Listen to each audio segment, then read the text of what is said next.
Olá, entrando no ar, Jornal do Meio-Dia pela sua TV Plan, hoje dia 21 de dezembro de 2016. É contagem regressiva, últimos dias do ano.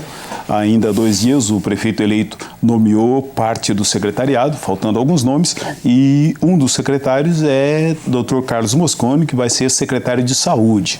A gente vai conversar um pouco sobre o que ele já viu da saúde de Poços de Caldas nesse período, nessa fase aí de transição e tudo mais, e o que a gente pode esperar de avanços para a saúde. É claro que a gente não tem das piores saúdes, como em outros lugares do país, mas temos muita coisa a avançar para se tornar excelência.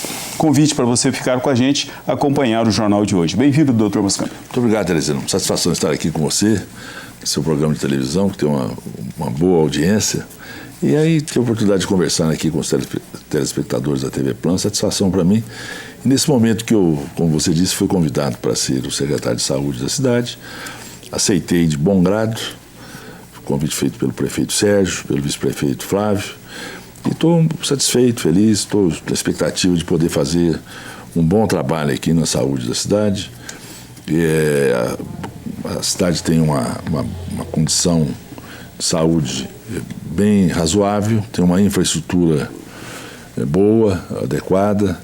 Quer dizer que não falta tanta coisa, assim, do ponto de vista de infraestrutura. Isso, comparando com outros lugares do Brasil. Exatamente. Por outro lado, tem a escassez de recursos financeiros, como o Brasil todo tem nessa área. E vamos ter dificuldades, mas vamos enfrentar o problema aí com toda a tranquilidade, com serenidade e com muita disposição de fazer que a população tenha um atendimento bom. Isso é que a meta nossa é essa, fazer com que a população possa ser bem atendida em qualquer nível, nos diversos níveis da Secretaria de Saúde, que ela possa prestar um bom serviço à população de Poços de Caldas. Doutor Mosconi, o senhor já participou de esferas mais altas da própria Constituição, a própria elaboração e criação do SUS, e o que ficou faltando na estrutura, no SUS, para que situações como a gente vê hoje das santas casas inviáveis, de diversos setores sempre reclamando por alguma dificuldade, principalmente na valorização do trabalho profissional. O que faltou no SUS? E faltou uma ferramenta para que ele fosse corrigido no dia a dia?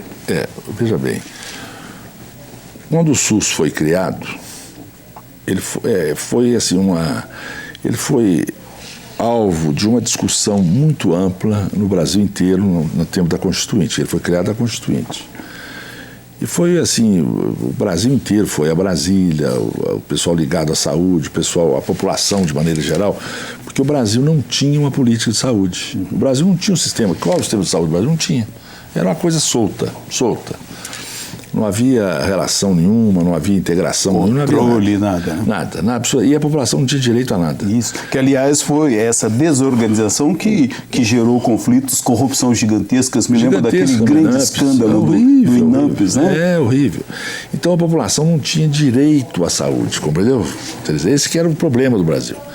O SUS concedeu a um grande contingente da população brasileira, que era rotulada de indigente, uma condição de cidadania. O SUS porque o SUS, a primeira frase da Constituição na área de saúde é assim: a saúde é um direito de todos e um dever do Estado. Pronto. Isso aí mudou tudo, porque a população passou a ter esse direito. Então eu digo o seguinte, com toda tranquilidade, foi o maior programa de inclusão social que o Brasil já fez, foi o SUS. Tá muito bem. Porém, na Constituição, eu fui o relator da saúde na Constituição, nós não conseguimos introduzir no relatório da saúde o financiamento do SUS. Isso, ficaram índices para serem regularizados. Porque na época, a gente não tem como fazer, não pode. E nós fomos derrotados. Eu digo assim, os economistas da Constituinte nos derrotaram, porque o financiamento ficou indefinido. Não foi definido. E até hoje está indefinido. Nós fizemos aí a emenda 29, agora recente, e estabelecendo percentuais nos 3 níveis de governo. Acabou que, com tanta pressão, a emenda foi aprovada. Ela foi aprovada lá no ano 2000, mas foi promulgada em 2013. Isso, e ela parecia como sendo uma solução. De novo, não foi. Não foi por quê? Porque a presidente Dilma vetou a participação da União na questão do financiamento. Ela permitiu o percentual do município e do Estado. porém não da União. Ela tirou fora a União. Ora, o dono da bola aí é a União. O município é pobre, o Estado está quebrado. Quem tem recurso é a União. Então, se ela tirou fora, então a situação realmente não foi solucionada, assim, entende? O drama continua. Então, o que falta no SUS? Falta financiamento. Financiamento adequado, financiamento definido nos 3 níveis de governo, porque a política do SUS é muito boa. Você veja aí que o SUS existe em todas as cidades do Brasil, tem uma capilaridade gigantesca. Alguns países reconhecem como extraordinário. Vem aqui copiar. Não existe discriminação de nenhuma espécie, de nenhuma ordem. Todo mundo tem o mesmo direito. Então, não, pode fazer isso e não pode fazer aquilo. Isso, pode fazer, não, pode fazer. Quer dizer, é uma abertura muito grande. É um sistema absolutamente democrático, igualitário, é fantástico. Mas precisa fazer o financiamento. Perfeito. E onde buscar esse recurso? Então, o recurso vem dos impostos brasileiros. O Brasil paga muito imposto.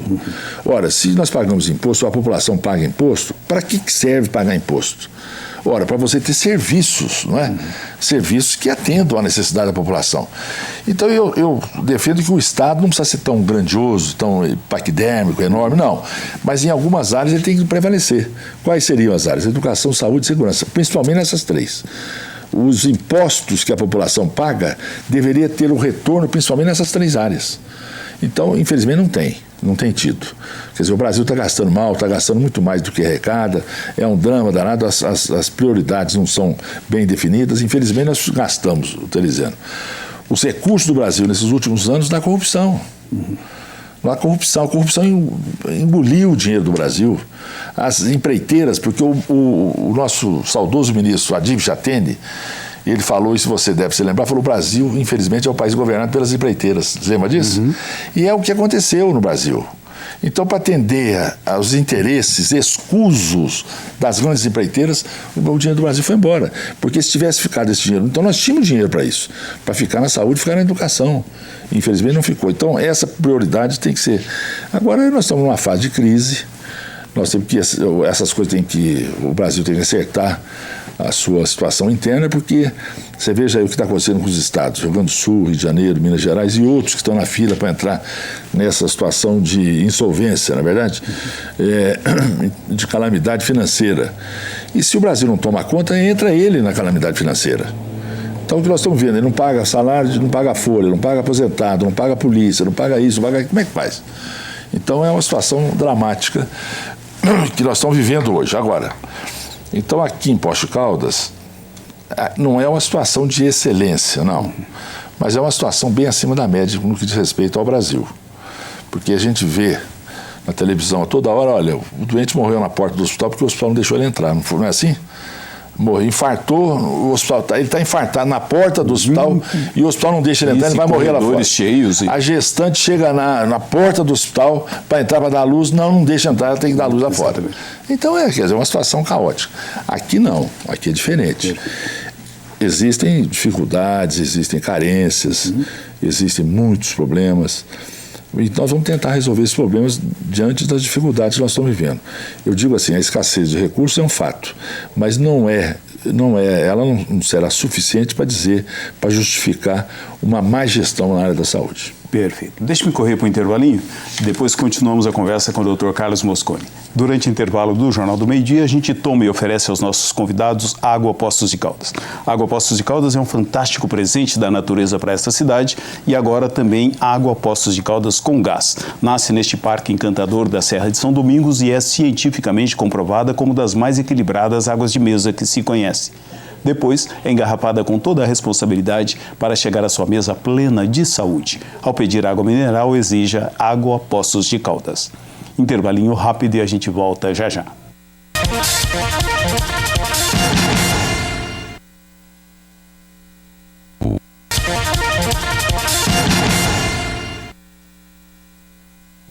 Jornal do Meio-Dia, pela TV Plan, conversando com o futuro secretário de Saúde de Poços de Caldas, Dr. Carlos Mosconi.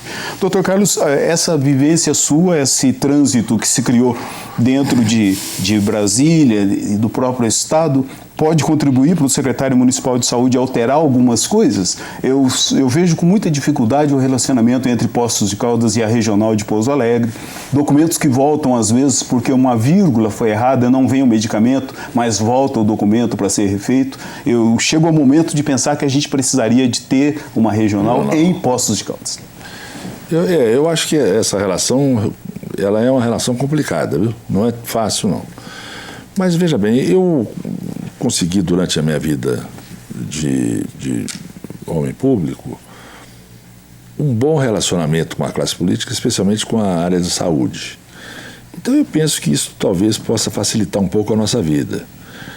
Eu não vejo com otimismo a questão da relação com o Estado de Minas, porque o Estado de Minas hoje, ele se encontra numa posição muito precária, não é? Você vê que está aí essa calamidade financeira e não está tendo condições de pagar o 13º. E essa dívida antiga que vem sendo empurrada faz tempo. Essa questão com o Pouso Alegre, eu acho que nós vamos tentar atenuar isso, porque tem que ter uma relação.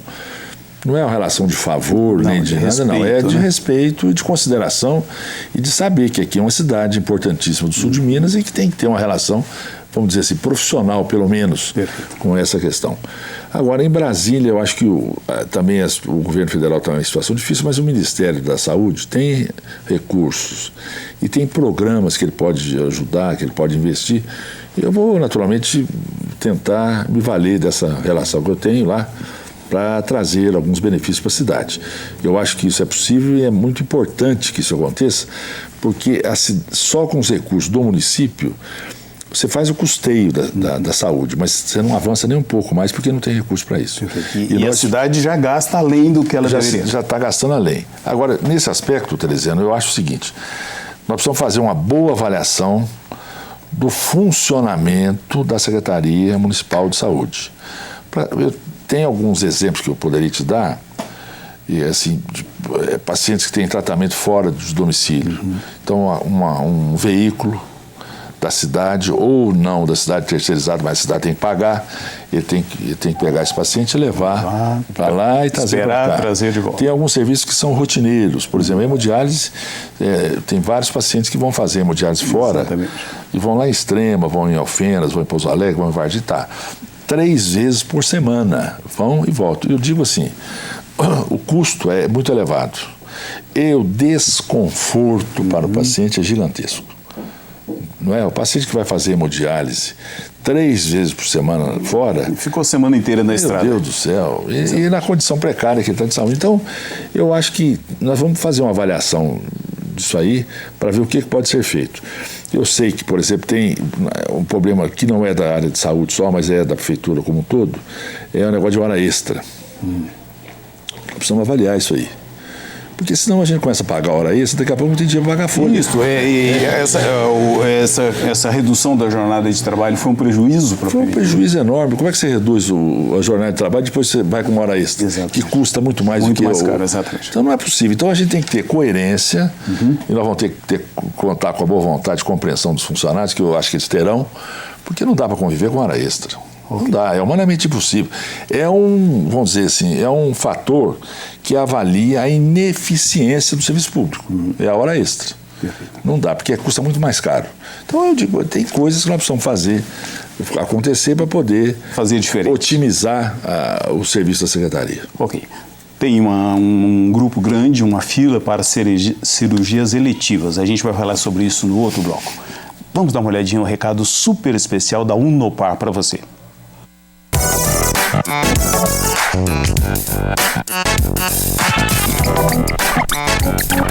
Muitas empresas têm sentido a necessidade de adaptação aos novos tempos econômicos e investir em melhorias para se manter no mercado.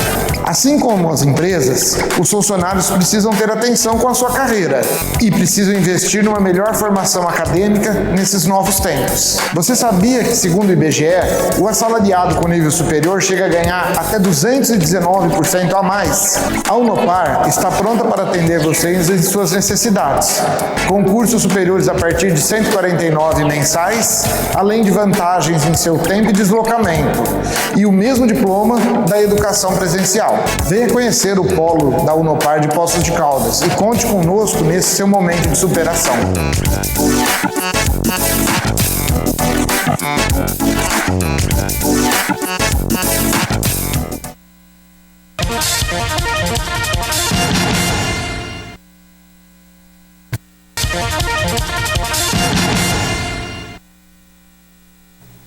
Jornal do Meio-Dia pela TV Plan, já chegando ao fim, mas conversando com o futuro secretário de Saúde de Poços de Caldas, Dr. Carlos Mosconi.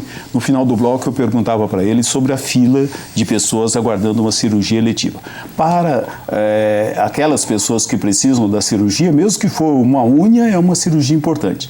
Eu perguntava disso para a atual secretária e ela disse assim, a gente deu prioridade em dar um apoio maior para o NACOM do que para as cirurgias eletivas, porque eram situações mais emergentes. O que o senhor pensa a respeito? Eu acho que é o que você está dizendo. Quem tem um problema na unha, o problema é grave, é importante, precisa resolver. Eu acho que esse é um problema sério que nós temos aqui na cidade. Tem um número exagerado de cirurgias represadas, cirurgias eletivas e cirurgias que comprometem muito a saúde da pessoa. Então você não vive bem com um problema desse que precisa operar. Então a gente precisa achar uma solução para isso. Nós vamos procurar. Eu já conversei com o prefeito sobre isso, já tivemos algumas reuniões para trás, antes mesmo de eu ser candidato, ser convidado a ser secretário, porque esse é um problema que tem na cidade, que nós precisamos resolver. Então, o que eu digo para você, Tereza, é o seguinte: a Secretaria de Saúde não vai ter recurso para isso. O que nós vamos fazer? Nós vamos tentar buscar recurso fora. Nós vamos avaliar isso, quantas cirurgias tem, nós temos um número aproximado, os exames também, que são muitos, vamos somar isso tudo, vamos ver quanto é que custa, vai custar X. Tudo bem, vamos tentar buscar uma solução fora daqui e utilizar os prestadores de serviço, os hospitais que são prestadores de serviço, para fazer esse serviço, porque isso realmente incomoda demais. E o que acontece? Se ele não resolver o problema agora, ele vai se agravando, porque a fila vai aumentando, vai aumentando, vai aumentando. E aí, como é que faz? Então, não. Vamos procurar de uma maneira ou de outra, vamos ver quanto custa. O custo não vai ser pequeno, não vai ser alto, mas nós vamos tentar achar uma saída para isso. Perfeito. Ficamos ainda com essa situação de UNACOM, de Hospital do Câncer, sai, não sai, essa dificuldade toda. Outro problema para o novo secretário? Olha, Tereza, eu lamento muito dizer isso para você, mas eu acho que o Hospital do Câncer morreu. Acabou. Infelizmente não foi levado adiante. O município, que a administração municipal não levou, não se interessou, não quis levar adiante. A Secretaria Estadual de Saúde, o governo do estado nem quis saber disso. E a Santa Casa, infelizmente, também não bateu o pé, não gritou, não esperneou como deveria ter feito. E ela foi, no meu modo de ver, ela agiu de uma forma passiva em relação a isso. Tá, então agora tem que recomeçar a história, então nós temos que ressuscitar o Hospital do Câncer. E eu acho que eu vou procurar fazer isso, porque acho que é muito importante para a cidade, é muito importante para a região. Porque o que passou, o que já foi, não adianta ficar, olha, vamos recuperar o projeto, isso aí já foi. Eu acho que nós temos que tirar ele da esfera da Santa Casa, colocar ele em outro local e fazer com que ele prevaleça. Porque isso foi um convênio assinado de 2 convênios, um de 4 milhões e outro de 6 milhões. Sendo que do primeiro convênio de 4 milhões, 1 milhão já tinha vindo para cá. E acabou indo embora. E foi embora, assim, decepando o Hospital do Câncer, porque a pediatria que fazia parte desse projeto foi embora para Pouso Alegre. Foi embora para Pouso Alegre. Então, assim, ótimo que foi para Pouso Alegre, tá bom. Mas nós precisamos ter aqui também. Eu conversei certa vez com o Dr. Segala, o senhor conhece, das maiores autoridades mundiais de câncer, e ele me dizia que não se deveria construir no Hospital de Poços de Caldas, que seria um erro pela dificuldade financeira de manter uma estrutura de excelência como é. Tá. E ele já acha que devia fazer isso onde? Que se deveria levar para setores especializados que já têm a estrutura pronta. Mas nós já temos um setor especializado aqui, que é o CACOM, que funciona muitíssimo bem. Nós temos aqui um CACOM que é uma área de, vamos dizer assim, de excelência no atendimento à população. Então aqui já tem uma experiência. Por isso que eu estou dizendo, não é uma experiência nova, não é uma aventura, entendeu? Aqui já tem os CACOM funcionando há quantos anos? Mais de 10. E atendendo muitíssimo bem em várias áreas da oncologia. Então eu acho que aqui nós já... E o que falta aqui, na realidade, Teresiano, é uma estrutura para você atender melhor os pacientes. Por quê? Porque não tem leito, porque muitas vezes não pode fazer cirurgia porque está ocupado, porque a UTI já não comporta mais paciente. Então, o hospital, eu não digo nem hospital, um serviço, vamos dizer, um serviço de oncologia. Um serviço de oncologia que poderia atender com bastante propriedade esses pacientes. Porque aqui nós atendemos os nossos pacientes E a região. E da região, entendeu? Então, eu acho que nós já temos uma condição de especialização nessa área, que torna perfeitamente possível o atendimento dos pacientes com câncer aqui na nossa cidade. Até porque, vou dizer uma coisa para você, vamos internar um paciente com câncer em outro lugar para ver como é que faz. É um drama. É difícil. É uma dificuldade enorme. Tem lá um lugar de grande excelência, que é Barretos. Mas vamos ver se nós conseguimos internar lá. Tem outro lugar de excelência, o AC Camargo, São Paulo. E a dificuldade para internar. Então, eu acho que nós temos que ter situações intermediárias, como seria aqui, para atender esses casos que existem, que têm uma incidência muito alta, e aqui nós já temos profissionais, já temos uma condição de estrutura para poder dar um atendimento que essa população precisa ter. Enfim, o projeto ser revisto. Doutor Mosconi, tem muito para a gente conversar, hoje o tempo já se foi, mas a gente vai continuar conversando a saúde de Poços de Caldas, a cidade que tem como nome saúde, tem que ter uma saúde de excelência. Tem Obrigado. Eu agradeço muito, é um prazer para mim, bom Natal para você, para todos aí, para os telespectadores, bom Natal, feliz ano novo para todos. Ok. O Jornal do Meio-Dia fica por aqui, desejando para você uma boa tarde e a gente volta amanhã com outros assuntos de interesse. Grande abraço a todos, até mais.